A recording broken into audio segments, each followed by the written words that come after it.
Bismillahirrahmanirrahim. Assalamu alaikum, dear students. How are you? I hope you'll be fine. This is Cambridge Primary Mathematics textbook or learner's book 6, and we have started with chapter number 6 earlier. We are done with 6.1 and 6.2 related to fractions and percentages. Now it's time to learn something about equivalence and comparison of the three forms of numbers, that is fractions, percentages and decimals. In this lesson we are going to learn how to reduce fractions to their simplest form, how to divide the fractions to their simplest forms. Then we have to learn about the recognition of fractions, decimals and percentages in their equivalent values, and then we will compare the fractions, decimals and percentages using the signs of equivalence.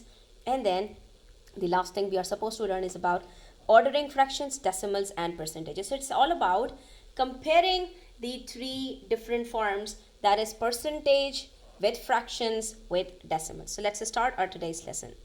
Okay, so let's start from question number 1 of exercise 6.3, where we are provided with a figure, and with this figure you can see some triangles. How many triangles do we have altogether? So 1 2 3 4 5 6 7 8 9 10 11 12 13 14 15 16, right? That's 16 triangles that we have in this figure. And then you can see that 1 2 3 4 5 6 7 8 8 triangles are shaded and the other 8 are unshaded. Okay, so half, I can say that from this figure I can conclude 8 is a half of 16. So I can say that half of the triangles are shaded and the other half is unshaded. That's what my fraction would be. So I can say it's 8 over 16 triangles that are shaded, or I can simplify it to 8 ones are 8, 8 twos are 16. That's 1 over 2, and 1 over 2 means half of something. Whenever we have to express half in terms of fraction, what do we write? We write 1 over 2. 1 over 2 means half. Okay, so there are names in fractions and 1 over 2 is termed as a half. So in fraction it's a half. Whereas if I need to express it in percentage, what would it be? We know that half a percentage is always 50%. So I can also say that 50% of the triangles are shaded and the other 50% is unshaded. So that's a representation of percentage. So what can I conclude from here? That fraction 1 over 2 is equivalent to 50% in percentage. Both means equal, both means the same. If I would say 50% or I would say 1 over 2, that is half of something, it gives me the same value. Means 1 over 2 and 50% have the same value. And also if we talk about in decimal, so we can say that if 16 is termed as a whole, it would be 0.5 of the triangles are shaded. So this representation is called decimal representation. So we can say that 1 over 2 is equals to 50% is equals to 0.5, because when we talk about it as a whole, one whole, so half of the triangles are shaded and half of one is 0.5. Okay students, so since the question says what fraction of the shape is shaded, it's 1 over 2, and we have to write down the answer in simplest form. So we'll simply write 8 over 16 first, then we will simplify it and it becomes 1 over 2. So that would be the answer. Now let's talk about question number 2. In question number 2, what are we supposed to do is write these fractions in its simplest form. So whenever the question says write down a fraction in its simplest form, means we have to divide both the numerator and the denominator with a common factor. Like I have 4 and 16, both are even numbers, so I can simplify both of them. I can divide both of these numbers with 2. That is 4 and 16 comes in the table of 2. 2 twos are 4, 2 8s are 16. So it will be reduced to 2 over 8. But again, you can see that 2 and 8 are even numbers. So we can further simplify 2 and 8 with 2. That is, we can divide both 2 and 8 with 2, and it gives us 1 over 4. 1 divided by 4. So the final answer would be 1 over 4 when 4 over 16 would be simplified. So let's learn both of the methods, how to simplify 4 over 16. Since we can simplify 4 and 16 with 2 each, that is, we can divide both of them by 2 and it gives us 2 over 8. And then we can further divide it with 2. So it gives us 1 over 4.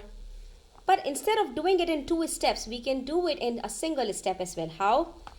Since it's 4 over 16, and if I simply divide both of them by 4, because the HCF of both of the numbers are 4, the highest common factor of 4 and 16, the highest number which can divide both 4 and 16 is 4 itself. So let's divide it with 4. 4 divided by 4 is equals to 1.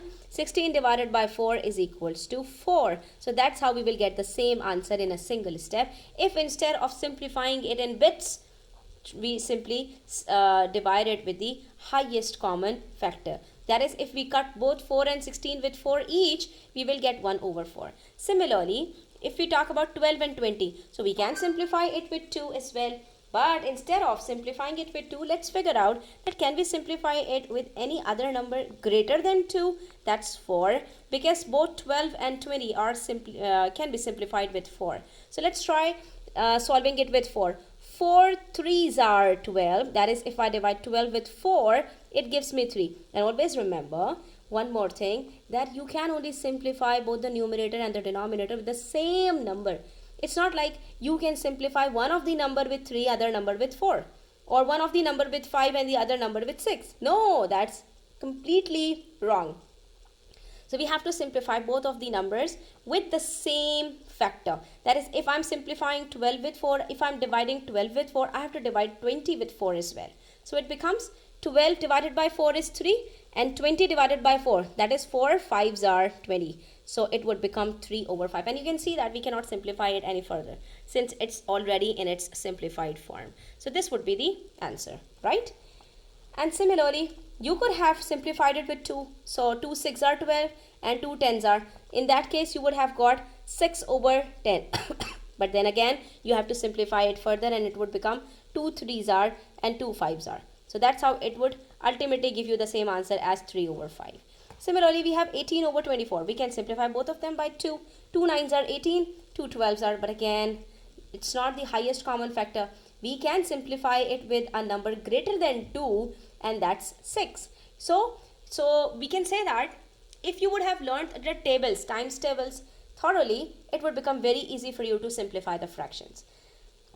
What are we supposed to do over here? We will simplify it with 6, because we know that 6 is a common factor of 18 and 24. 6 times 3 is 18. 6 times 4 is 24. That's how it becomes 3 over 4. And if you find it difficult initially, so what you can do it with 2 as well. Like 18 divided by 2 is 9. 24 divided by 2 is 12. Then you can see that both 9 and 12 can be simplified further with 3. So let's divide it with 3. 9 divided by 3 is 3. 12 divided by 3 is 4. So ultimately, what do we get? We get the same answer as the previous one. That is 3 over 4. Okay, now the next question is, here are 6 number cards, 2, 4, 6, 8, 12 and 16. What are we supposed to do? We have to use 4 of these cards to complete the number sentences. We are provided with one of the fractions and we have to form equivalent fractions. Now what are we supposed to do now? Since one of the fraction is given, what we can do, we can multiply both the numerator and the denominator with any of the same numbers, not from these, but in our mind. Like if I multiply 1 with 2, what will I get? I'll get 2. But then I have to multiply, if I'm multiplying 1 with 2, I have to multiply 4 with the same number, that is 2. Okay, here I am multiplying 1 by 2, so 4 multiplied by 2 gives me 8. Do we have both of these numbers in the number cards? Yes, here it is, 2 and 8. So yes, we can form an equivalent fraction of 1 over 4 from these number cards. That's 2 over 8. Similarly, if I multiply 1 by any other number, that gives the answer of 4. Let's take 4. Okay, so what I'll do next, I'll multiply 1 by 4, and so I'll multiply 4 by 4 as well.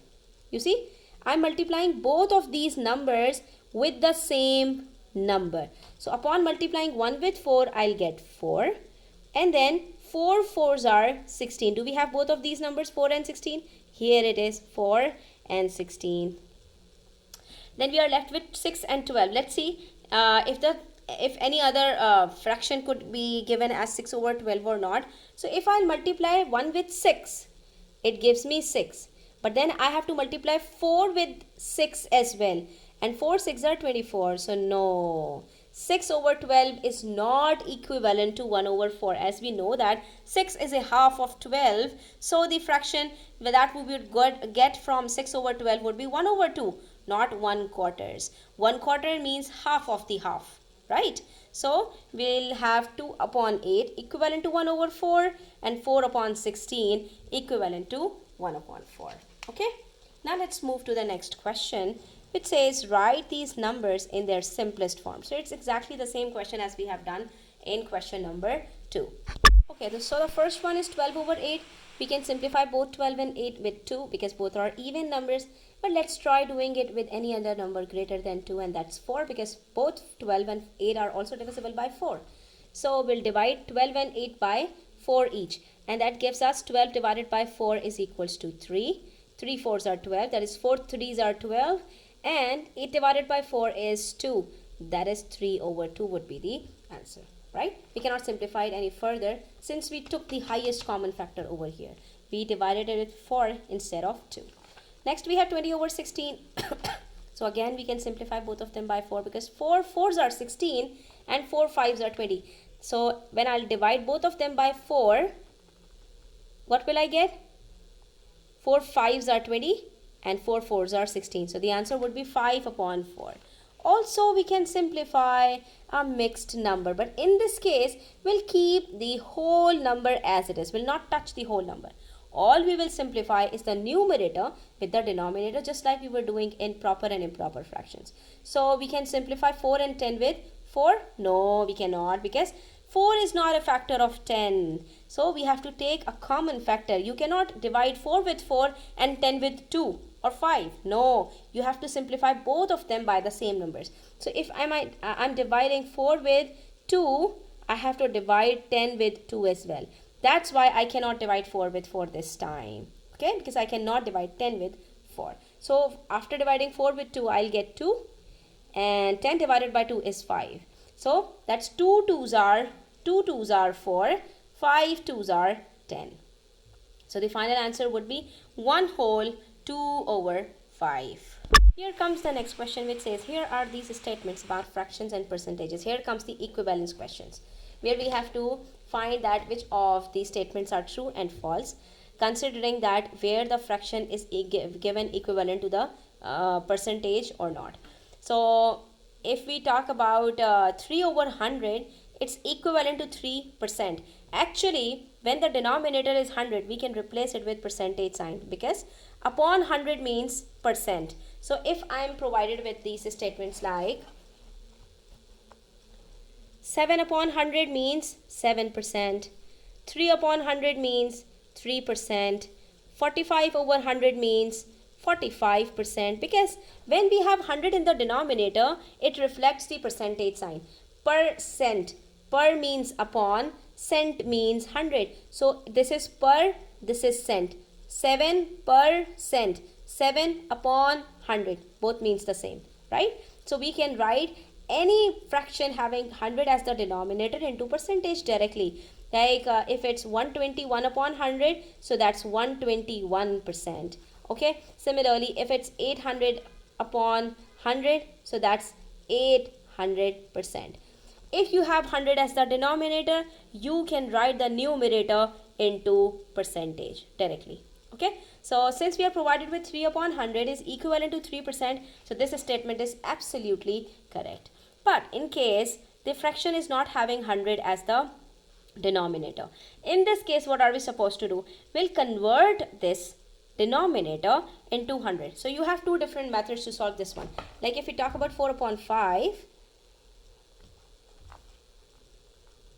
so either you multiply 5 with cofactors such that it turns to 100. For this, you can multiply 5 with 20, because 5 20s are 100, and then you have to multiply 4 with 20 as well.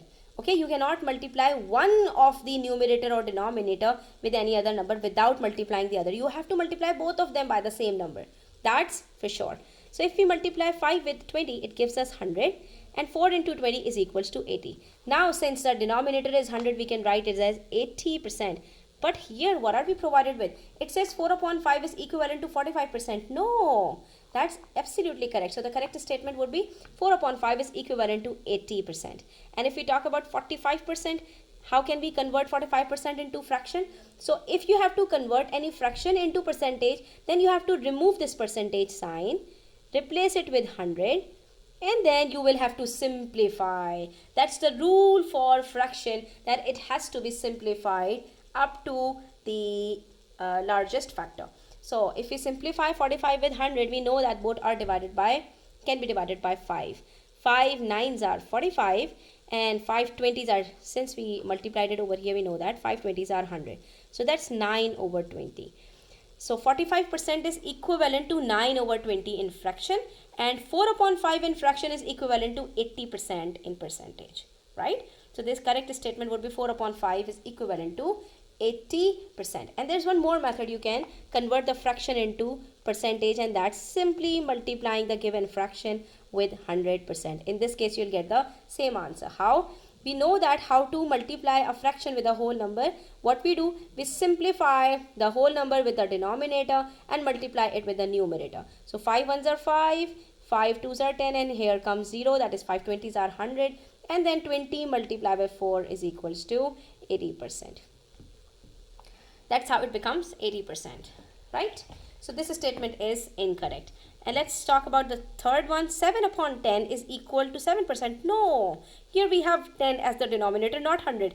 If it would have been 7 upon 100, then we can say that yes, 7 upon 100 is equal to 7%, because percentage sign reflects that the denominator is 100. So what is 7 over 10 equivalent to? Simple. We'll do the same thing as we did in part B. That is, we will multiply 10 with 10 to convert it to 100. And we'll multiply 7 with 10 as well. So it becomes 70 over 100, and that's how it's 70%. So 7 upon 10 is equals to 70%. And here's what we have learned, that if we have any number in the numerator with 10 as the denominator, like if it's 3 over 10, so that's 30%. It's 4 over 10, then it would be 40%. And if it's like 19 over 10, so it would be 190%. So if you have any number, any fraction with 10 as the denominator, then you simply have to add a 0 in the numerator to convert it to a percentage. Okay, these are the tricks that you can memorize. So we have completed till question number 5 so far. Inshallah, we'll do the remaining questions in the next video. Until then, take care. Do subscribe to my channel if you are new, and don't forget to share it with your friends. Allah Hafiz.